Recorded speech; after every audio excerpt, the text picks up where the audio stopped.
our community, whether they're white, Asian, Indian, Arab, they all are planning right now how they're going to take that $73 billion out of our community to strengthen them and give them power, because we know in a society which we live in, it's economics that drives politics. That's where real power is. So I'm hoping that we will grow a little and quit dealing with so much trivial conversation, start dealing with that which will really give us the power that we need. Because Wendell, let me just tell you this, though. Let me tell you this, okay? Because I don't want to trivialize a major announcement from our president. And so I'm going to say this to you, that I hope you listened to the show on Tuesday when we had Operation Hope Director John Hope Bryant in, as well as the president of Cinnabon, and we talked about economics, because we talk about a varied number of topics on the Ivory show. So if you want to post that article about the $73 billion at UGA, the study or whatever it is, on my Facebook page, we'd love to have it and be able to read about it. But please don't act like we don't talk about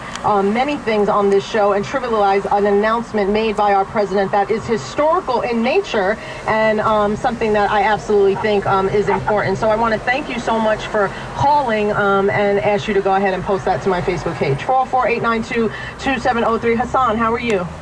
Good morning. Good morning. Yeah. I don't think that's what that brother was saying, though, but, you always twist it up a little bit, sister. But let me say this. Now, that's what he was saying, that we need to stop talking about things that don't create jobs. And we do, we talk about things that create jobs. And, okay, all right, so there you go. You do. Yeah, you do, sister, because, I listen to you now. You know I do. Okay. You talk about everything under the sun, that's true. Okay. So what do you got to say today? Okay. First thing I want to say is this. Nothing trumps the Holy Quran in Hassan, man. I'm a Muslim, and to a Muslim, nothing trumps the Holy Quran. The Constitution, nothing else, period. Done. Next thing I want to say is this. I think that we that call into your program, or don't call in, but the people that do call in and attack one another. If a person gives their opinion, let that be their person's opinion. Address the subject matter, yes, but don't attack the person, because that makes us all look bad, and it hurts feelings and stuff like that. So that's the only I'm through with that.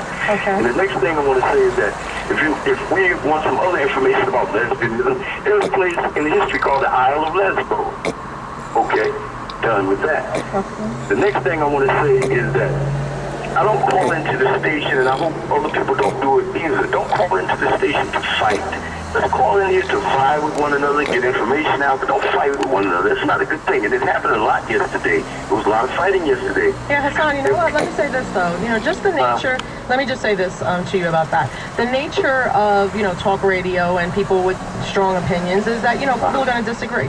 And so when people, and I understand what you're saying, but I really don't necessarily discourage, the back and forth. Now, in a respectful manner, always, absolutely. But I do think that the nature of topics that are emotional and also very at the top of our sort of agenda that was going on in our country, especially during an election year, would make it that people would call and go back and forth about it. Well, can I say one more thing? Sure.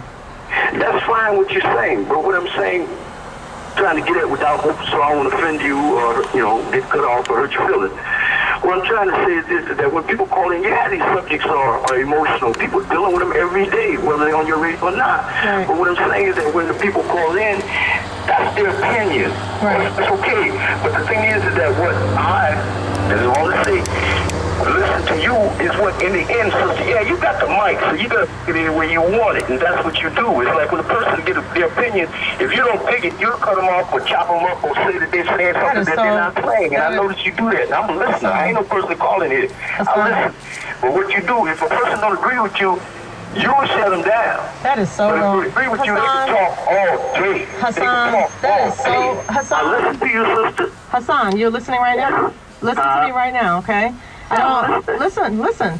I don't think that's true at all. For every person like yourself that says that I cut people off or whatever, I get 15. Hold on. Hassan, hold on. Let me finish, okay? Listening, the ability to listen is a good skill to have, okay? For every person that tells me that I cut people off, I have 20 people that write me and say, you are the most patient person I've ever met. I can't believe how much you, how many phone calls you take and let people go on. And if I cut everybody off that everybody would like me to cut off, you wouldn't be on anymore. 404-892-2703. It's News and Talk 1380 WAOK. Pastor Johnson, how are you? Hello.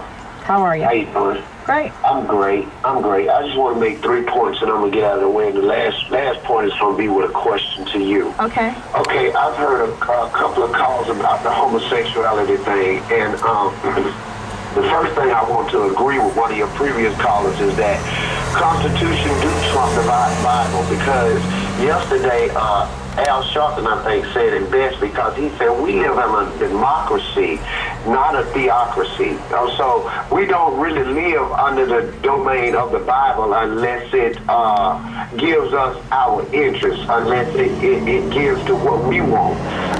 We use the Bible for our purposes and our desires, which is not right. But and the second thing I want to say is, if you're living up under the Word of God, the Word of God simply says that homosexuality is wrong. Because in the book of Romans, in verse 26 and 27, it says, "For this cause God gave them up unto vile affections. For even the women did change the natural use of the body in which is against nature. And likewise also the men, leaving the natural use of the woman, burned in their lust one towards another, men working that with men, which is unseemly." And now I just want to say, as far as the Christian community is concerned, we do not hate homosexuals. We love them. We love them. We just don't like what they do. We have an obligation as well as a duty to tell them that it's sin. Yes, Pastor. Hold on, please, 1 second. I do have to go to a break.